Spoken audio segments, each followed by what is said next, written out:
అభ్యర్థిని ఆశీర్వదించడానికి ప్రతి గ్రామం నుంచి వచ్చిన మీ అందరికీ కూడా పేరు పేరున నా హృదయపూర్వక నమస్కారాలు, అభినందనలు, ధన్యవాదాలు తెలియజేసుకుంటూ ఉన్నాం. అందరూ ఒకసారి గట్టిగా చేతులు లేపాల.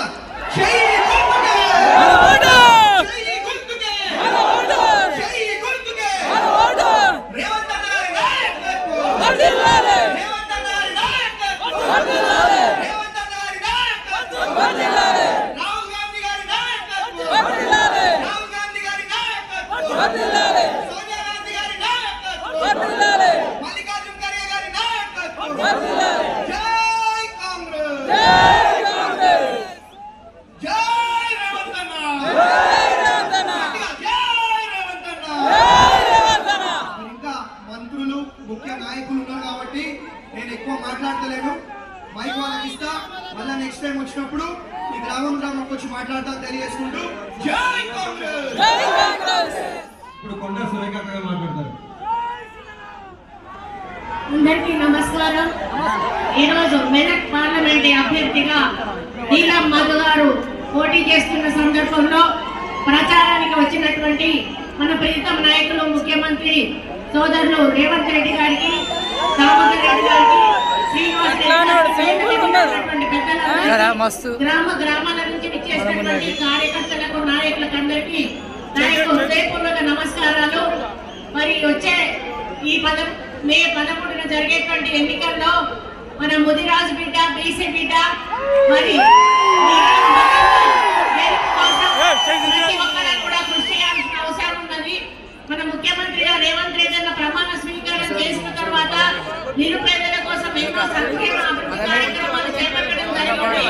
కానీ ఇక్కడ ఉన్న కేసీఆర్ గారు కానీ, హరీష్ రావు కానీ ఇంకా కాంగ్రెస్ పార్టీ ఏమీ చెయ్యలేదు అనేటువంటి మాట మాట్లాడుతూ ఉన్నారు. 9.5 సంవత్సరాల కాలంలో మీరు చెయ్యని పనులు కేవలం 4 నెలల్లో చూపించిన ఘనత కాంగ్రెస్ పార్టీని రేవంత్ రెడ్డి గారికి అని చెప్పి తెలియజేస్తా ఉన్నారు. మీకు అభివృద్ధి గురించి కానీ, సంక్షేమం గురించి కానీ మాట్లాడే నైతిక హక్కు మీకు లేదు అని తెలియజేసుకుంటా ఉన్నాను. ఇక్కడ నుంచి పోటీ చేస్తున్నటువంటి టీఆర్ఎస్ అభ్యర్థి ఎంత దుర్మార్గుడో, దోపిడిదారో, మరి ప్రజలను ఏ విధంగా అన్యాయం చేశాడో మనందరికీ కూడా తెలుసు. మరి ఆయన్ని ఓడించాల్సిన బాధ్యత మనందరి మీద కూడా ఉందని తెలియజేస్తా ఉన్నాను. మరి మోడీ గురించి కూడా ఇక్కడ చెప్పాలి. మరి నల్లధనం 15 లక్షలు వేస్తా అన్నాడు. 15 పైసలు కూడా ఒక్కరి అకౌంట్ లో కూడా ఇయ్యలేదు. అదాని అంబానీలకు కొమ్ము కాస్తూ నిరుపేదల జీవితాలతో ఆడుకున్న మోడీని కూడా గద్దె దింపాల్సిన అవసరం ఉన్నది. కాబట్టి అందరూ కూడా మరి మన నీలం మధు బీసీ బిడ్డ, నిరుపేద కుటుంబం నుంచి వచ్చిండు. తల్లి తండ్రి లేరు. మరి మీరే తల్లి తండ్రిగా మీకు సేవ చేసుకోవడానికి ముందుకు వచ్చాడు. కాబట్టి ఆయనను చేతి గుర్తు మీద ఓటు వేసి అత్యధిక మెజారిటీతో గెలిపించాలని ఈ విద్యార్థుల విషయంలో మీ అందరికీ కూడా హృదయపూర్వకంగా నమస్కారం చేస్తూ తెలియజేసుకుంటా ఉన్నాను. జై కాంగ్రెస్. చేతి గుర్తుకే రేవంత్ అన్న గారి నాయకత్వం, సోనియా గాంధీ గారి నాయకత్వం, రాహుల్ గాంధీ గారి నాయకత్వం, ప్రియాంక గాంధీ గారి నాయకత్వం, నీలం మధు గారి నాయకత్వం. చేతి గుర్తుకే. మన రెవెన్యూ మినిస్టర్ పొంగులేటి సీనన్న గారు మాట్లాడుతున్నారు. జై కాంగ్రెస్, జై కాంగ్రెస్, చేతి గుర్తుకే, చేతి గుర్తుకే. వేదిక మీద ఉన్న మనందరు అభిమాన నాయకులు, మన రాష్ట్ర ముఖ్యమంత్రి వర్యులు, మన పెద్దన్న రేవంత్ రెడ్డి గారికి, మీ అందరికీ చిరపరిచితులు స్థానిక మంత్రివర్యులు దామన్నకు, అదే రకంగా ఈ జిల్లా ఇన్ఛార్జి మంత్రివర్యులు, ఈ నియోజకవర్గ ఇన్ఛార్జి మంత్రివర్యులు అక్క సురేఖకు, అదే రకంగా మన గుండెల్లో ఉన్న ఇందిరా కాంగ్రెస్ పార్టీ అభ్యర్థి, మెదక్ పార్లమెంటు అభ్యర్థి తమ్ముడు నీలం మధు గారికి, అదే రకంగా స్థానిక శాసనసభ్యులు, మీ అందరి అభిమాన నాయకుడు, యువ నాయకుడు రోహిత్ గారికి, వేదిక మీద వివిధ హోదాల్లో ఉన్న కాంగ్రెస్ పార్టీ అతిరథ మహారథులకు, ఈ కార్యక్రమానికి ఆహ్లాదమైన కాంగ్రెస్ కుటుంబ సభ్యులకు, ప్రింట్ అండ్ ఎలక్ట్రానిక్ మీడియా మిత్రులకు అందరికీ మనస్ఫూర్తిగా శిరస్సు వంచి పేరు పేరున హృదయపూర్వక నమస్కారాలు, వందనాలు. ఈ దేశ బాగోగుల కోసం, ఈ దేశం యొక్క గొప్పతనాన్ని చాటడం కోసం ఆనాడు శ్రీమతి ఇందిరాగాంధీ గారు, రాజీవ్ గాంధీ గారు మన కోసం ప్రాణాలు త్యాగాన్ని ఆదేశించిన సంగతి మనకి తెలియంది కాదు. 2 పర్యాయాలు రాహుల్ గాంధీ గారు ప్రధానమంత్రి అయ్యే అవకాశం వచ్చినా తను ప్రధానమంత్రి కాకుండా ఆనాడు మన్మోహన్ సింగ్ గారిని ప్రధానమంత్రి చేసిన గొప్ప కుటుంబం ఈ సోనియమ్మ కుటుంబం. ఈ ఎన్నికల్లో మెదక్ పార్లమెంట్ నుంచి నీలం మదన్ను గెలిపించినట్లయితే మనందరి గుండెల్లో ఉన్న రాహుల్ గాంధీ గారిని ప్రధానమంత్రి చేసే దాంట్లో మెదక్ పార్లమెంట్ సభ్యుడి ఓటు కూడా వేసి మంచి మెజార్టీతో రేపు రాహుల్ గాంధీ గారు ఈ దేశానికి ప్రధానమంత్రి కాబోతున్నారు. ఇక స్థానిక రాజకీయాల్లోకి వస్తే మీకు తెలియంది కాదు, 4 నెలల ముందు వరకు ఉన్న ముఖ్యమంత్రి గారు 4 నెలలు అయింది దిగిపోయని తెలియదు కూడా ఇంకా తనే ముఖ్యమంత్రి అనే సోయిలో ఉండి తనే ముఖ్యమంత్రి అని ఊహాజనకంగా ఆలోచిస్తూ ఏదో ఎర్రి ఓగులు ఓగుతున్నారు. మీ అందరికీ తెలుసు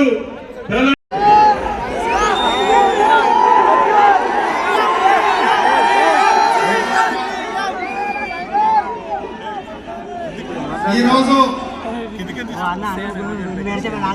మెదక్ పట్టణంలో కాంగ్రెస్ పార్టీ అభ్యర్థి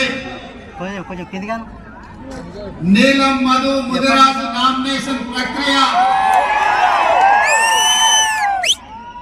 మెదక్ శాసనసభ్యుడు యువమిత్రుడు రోహిత్ అధ్యక్షతన ఏర్పాటు చేసిన ఈ భారీ బహిరంగ సభలో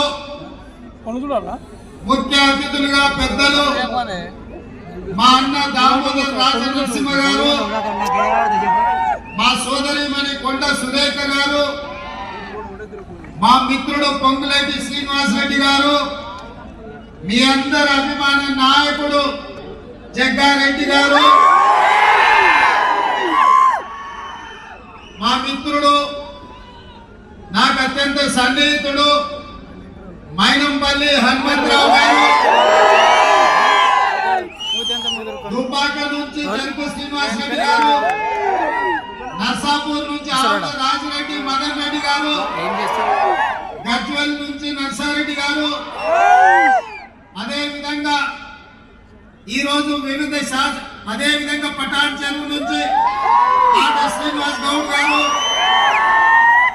చాలా మంది జిల్లాలో ఉండే నాయకులు, రాష్ట్ర స్థాయి నాయకులు, జిల్లా పార్టీ నాయకులు, మండల పార్టీ నాయకులు, గ్రామ శాఖ అధ్యక్షులు, ప్రాణ సమానులైన కాంగ్రెస్ పార్టీ కార్యకర్తలందరూ వేలాదిగా, ముఖ్యంగా మా ఆడబిడ్డలు ఎర్ర టెండకు మండు టెండలో మాడ మగులుతున్నా నీలం మధును ఆశీర్వాదాన్ని చేసిన మా ఆడబిడ్డలందరికీ కూడా మనస్ఫూర్తిగా ధన్యవాదాలు, అభినందనలు తెలియజేస్తున్నా.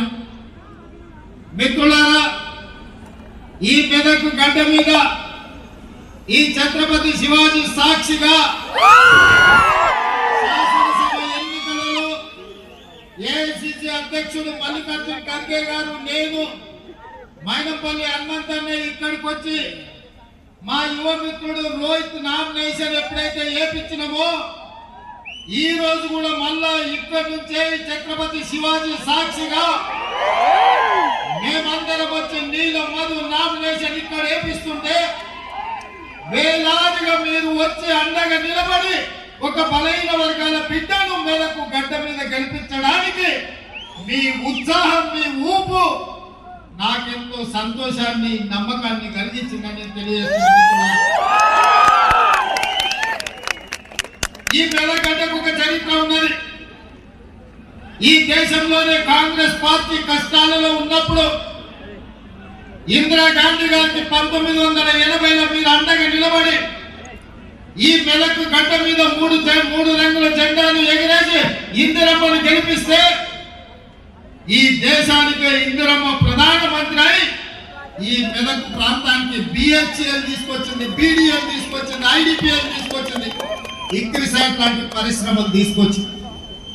ఆ పరిశ్రమలు రాబట్టి ఈ మెదక్ ప్రాంతం ఆనాడు కరువు కాటకాలతో ఇక్కడి రైతులు అల్లాడుతుంటే లక్షలాది ఉద్యోగాలు ఈ ప్రాంతానికి వచ్చి ఉద్యోగ ఉపాధి అవకాశాలు పెరిగి ఈ ప్రాంతం దేశంలోనే అభివృద్ధి చెంది ఇవాళ ఈ మెదక్ ప్రాంతం దేశం నలుమూల నుంచి కార్మికులు ఇక్కడికి వచ్చి ఉద్యోగ ఉపాధి అవకాశాలు పొందుతున్నారు. ఇవాళ దేశంలో ఏ రాష్ట్రం వాళ్ళైనా బెంగాల్ కావచ్చు, బీహార్ కావచ్చు, ఉత్తరప్రదేశ్ కావచ్చు, రాజస్థాన్ కావచ్చు, మధ్యప్రదేశ్ కావచ్చు, ఛత్తీస్గఢ్ కావచ్చు, జార్ఖండ్ కావచ్చు, మహారాష్ట్ర కావచ్చు, కర్ణాటక కావచ్చు, తమిళనాడు కావచ్చు, కేరళ కావచ్చు, ఆంధ్రప్రదేశ్ నుంచి వచ్చిన సోదరులు కావచ్చు, ఇవాళ ఎవరైనా బ్రతకడానికి తెలంగాణ రాష్ట్రానికి వస్తున్నారు అని అంటే ఆశ్రయం ఇచ్చి ఆత్మ చేర్చుకున్నది ఈ మెదకు ప్రజలు కడుపులో పెట్టి చూసుకొని కాపాడింది ఈ మెదకు ప్రజలు అని చెప్పి నేను గర్వంగా మాట్లాడుతుంది ఈరోజు. అట్లాంటి మెదకు పార్లమెంటు 1999 నుంచి 2024 వరకు ఈ 25 సంవత్సరాలు భారతీయ జనతా పార్టీ బీఆర్ఎస్ చేతుల్లోనే ఉంది. ఆల నరేంద్ర నుంచి మొదలు పెడితే కొత్త ప్రభాకర్ రెడ్డి వరకు 25 సంవత్సరాలు పార్లమెంట్ లో బీఆర్ఎస్ వాళ్ళు బీజేపీ వాళ్ళే ఉన్నారు. నేను ఇవాళ ఈ జిల్లాలో ఉండే యువకులను, రైతులను, నిరుద్యోగ యువకులను నేను అడుగుతున్నా, మిత్రులారా, ఆనాడు ఇందిరమ్మ తెచ్చిన పరిశ్రమలు తప్ప బిహెచ్ఎల్ కావచ్చు, బీడీఎల్ కావచ్చు, డైనమైట్ ఫ్యాక్టరీ కావచ్చు, ఈక్రిసైడ్ కావచ్చు, ఈ ప్రాంతంలో వచ్చిన వేలాది పరిశ్రమలు ఆనాడు ఇందిరమ్మ తెచ్చినవే కదా. 10 ఏళ్ళు ఈ ప్రాంతంలో ముఖ్యమంత్రిగా ఉన్న చంద్రశేఖర్ రావు ఆర్థిక మంత్రిగా, ఆరోగ్య శాఖ మంత్రిగా, వివిధ శాఖల మంత్రులుగా ఉన్న ఆయన అల్లుడు హరీష్ రావు గారి మెదక్ ప్రాంతానికి మనం తీసుకొచ్చిందని నేను అడుగుతున్నా. నేను ఇలా అడుగుతున్నా, 2014 నుంచి 24 వరకు ముఖ్యమంత్రిగా, మంత్రులుగా, కొత్త ప్రభాకర్ రెడ్డి పార్లమెంట్ సభ్యుడిగా ఈ ప్రాంతానికి ఏమైనా పరిశ్రమలు తెచ్చిందా? ఈ మెదకు ప్రజలు ఏమైనా బాగుపడ్డారా అని నేను అడుగుతున్నా. మరి ఇవాళ మళ్ళీ సిగ్గు లేకుండా బీజేపీ వాళ్ళు, బీఆర్ఎస్ వాళ్ళు వచ్చి మాకు ఓట్లు వేయండి, మేము ఎలగబెడతాం, మీ ఆకిలు అలుకుతాం, మీకు ముగ్గులు వేస్తాం, మీ ఇల్లు చక్కదిద్దుతామని అబద్ధాల మాటలతో బయలుదేరి నేను అడుగుతున్న మెదకు పార్లమెంట్ సభ్యుల్ని, మెదకు బీజేపీ నుంచి నిలబడుతున్నా రఘునందన్ రావు, నేను అడుగుతున్నా, దుబ్బాకలో నువ్వు చెప్పినావు కదా ఎమ్మెల్యేగా గెలిపిస్తే నరేంద్ర మోడీతో కొట్లాడి 1000 కోట్ల రూపాయలు తీసుకొచ్చి దుబ్బాకను అభివృద్ధి చేస్తాను కదా. మేమందరం దుబ్బాకకు బస్సులు వేసుకొని వస్తాం, నువ్వు తెచ్చిన నిధులేందో, నరేంద్ర మోడీ ఇచ్చిన పరిశ్రమలేందో దుబ్బాకలో నాకు చూపించమని అడుగుతున్నా.